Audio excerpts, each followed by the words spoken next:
మనకి రేపు Harihara Veeramallu movie release అవబోతుంది కదా. అయితే దీనికి సంబంధించి ప్రమోషన్ కనుక చూసుకుంటే ఎక్సలెంట్ రేంజ్లో ప్రమోషన్ జరుగుతూ ఉందని చెప్పాలి. ఎందుకంటే నిన్న చూసుకుంటే స్టేట్ లెవెల్లో కూడా మనకి ప్రమోషన్ కంప్లీట్ అయిపోయింది. అంతకుముందు చూసుకుంటే మరి జాతీయ మీడియాలో కూడా ఈ ప్రమోషన్ కంప్లీట్ అయిపోయింది. సో ఇంకా చెప్పాలి అంటే మనకి నిధి అగర్వాల్ గారు అసలు ఒకే రోజు 15 ఇంటర్వ్యూలు ఇవ్వడం జరిగింది. సో ఇదంతా చూస్తూ ఉంటే అసలు ప్రమోషన్కి ఎక్కడ కూడా డోకా కనిపించట్లేదు. అయితే మరి ఇదంతా చూసిన తర్వాత మరి ఒక ఎస్టిమేషన్ అయితే వేయటం జరిగిందనమాట. ఆ ఎస్టిమేషన్ ఏంటంటే ఖచ్చితంగా 1 వీక్లోనే 300 కోట్లు దాటే ఛాన్స్ అయితే కనిపిస్తూ ఉంది.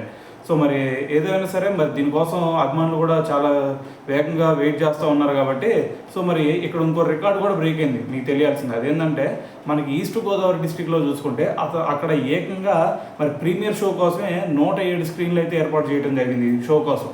సో మరి దీన్ని బట్టి అర్థం చేసుకోండి, మరి ఖచ్చితంగా దీన్ని బట్టి చూస్తుంటే మరి ఫస్ట్ 1 వీక్లో 300 కోట్స్ దాటిద్దనే అనిపిస్తూ ఉంది. సో మరి దీని గురించి మరి మీరేమనుకుంటున్నారు అనేది కూడా తెలియాలి కదా.